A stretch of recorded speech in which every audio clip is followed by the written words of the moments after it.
you know, I can still turn a negative situation into a positive through educational learning and books, and at the same time,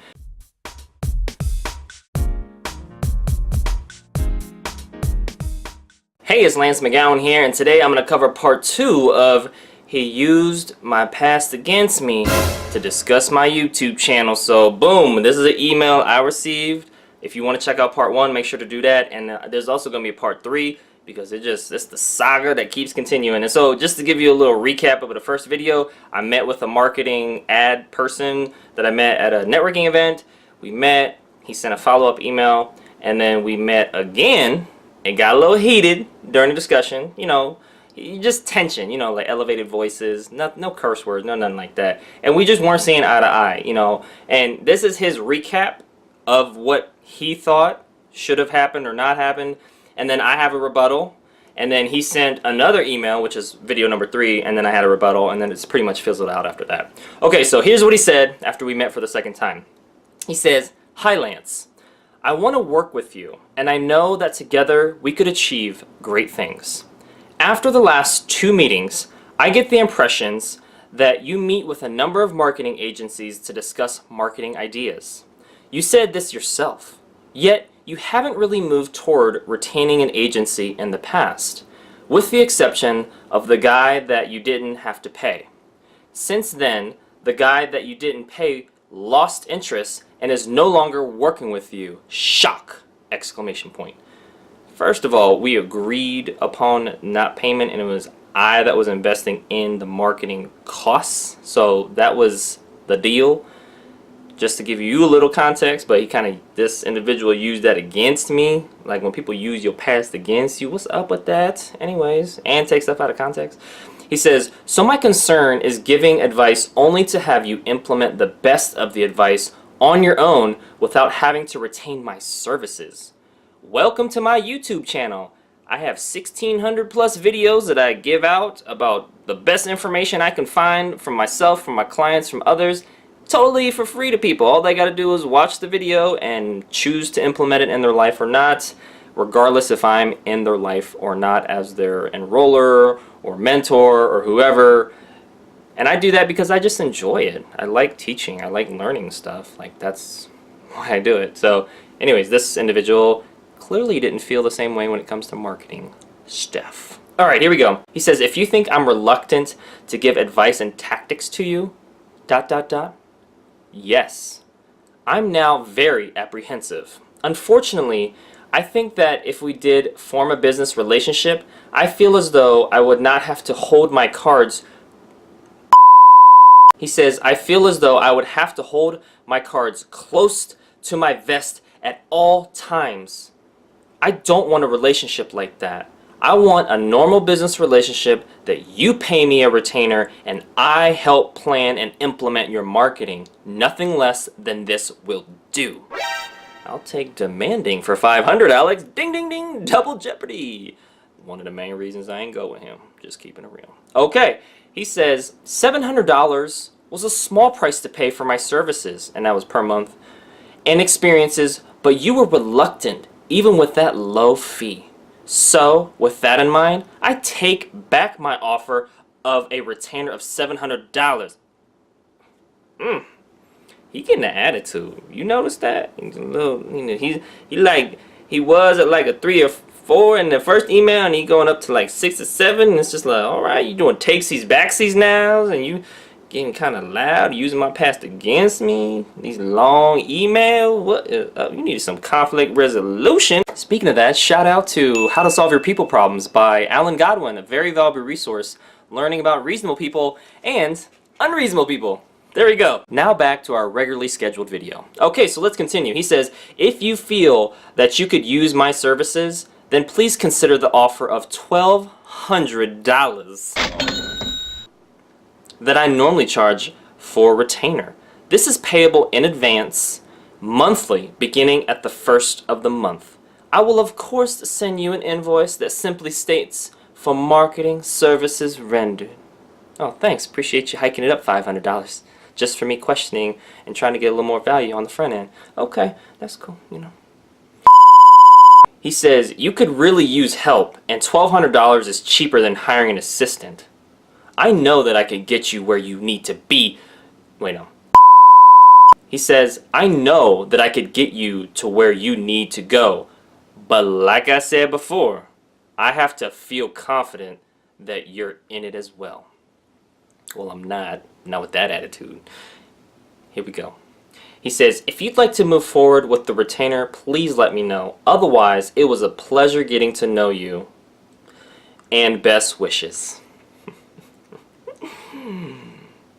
First of all, in order for somebody to purchase something from you, this goes for anything. Houses, cars, cell phones, marketing services, products, you know, things like that. You gotta know, like, and trust. You probably heard me say it before. What? The person, product, and company. And the likability factor is going down at every sentence I read. Is just like, ooh, attitude, ooh, using past against me, ooh, unreasonable, ooh. I'm just like, get away from me. Okay. Anyways, I sent a reasonable response back via email because, you know, I'm not into ignoring people. You know, I do look at this as a personal development exercise, and it didn't work out in the end, but this is the process of learning along the way, process of learning from best practices and mistakes to avoid, and hopefully you can take away something from that. But here's what I responded back with. I said, hello, thank you for the follow-up. I do try to thank people for giving me constructive feedback, and even if it's deconstructive, depending on if they use curse words or derogatory language, then, you know. But anyways, I said, I hear what you're saying,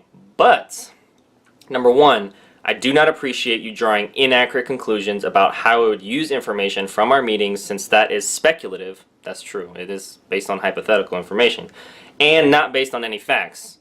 That's true. It's all future projections. Now you could say, well, the past is an indication of future behaviors, Lance. And just like, well, you got to understand the context of the past, and usually 2 or 3 points start to make a trend, not just one. So come on now. All right, number 2, I said my past marketing guy agreed to work on 100% commission up front, then parted ways without communicating properly, and that's a separate issue from our situation. That's true.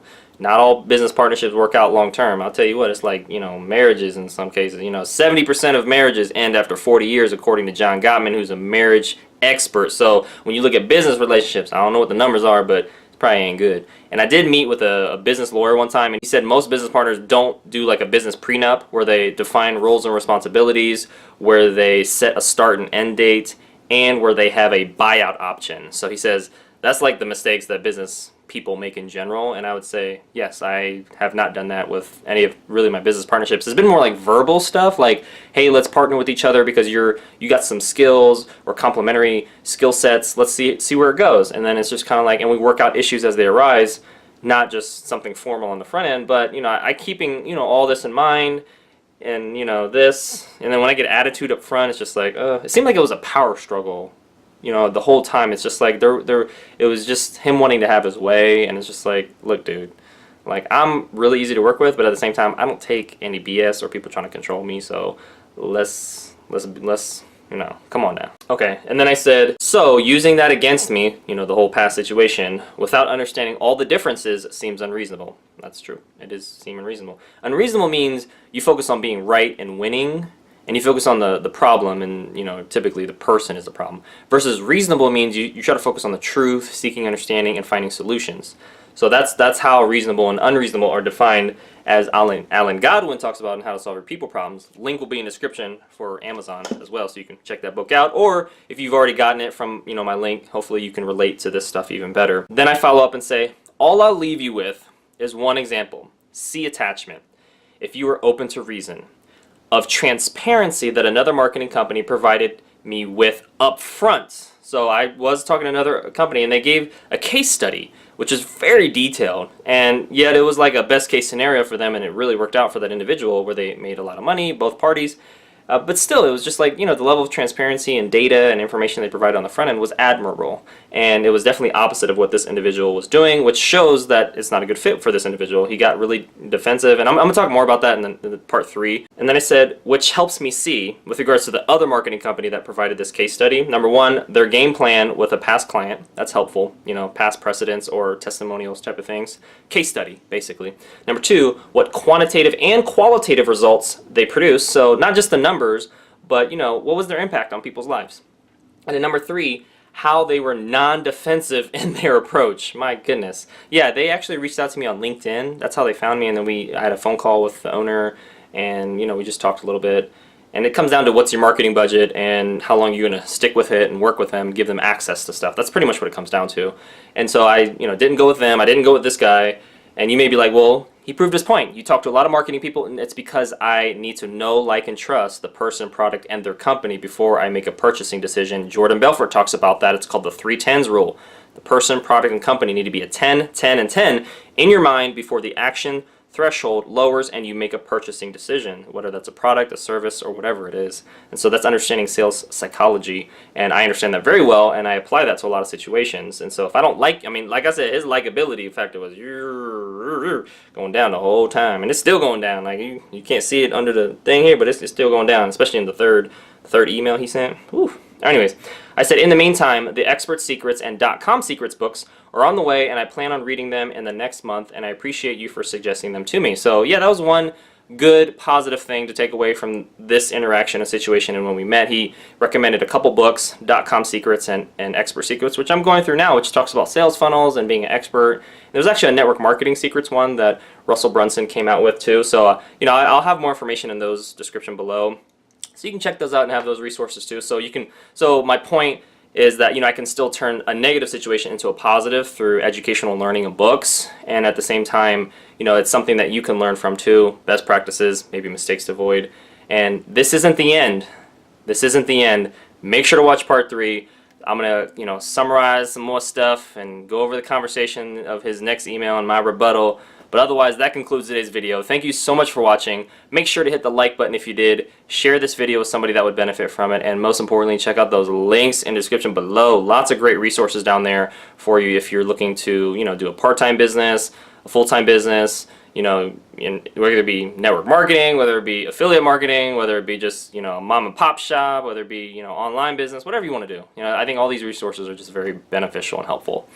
And other than that, I'll see you in the next video.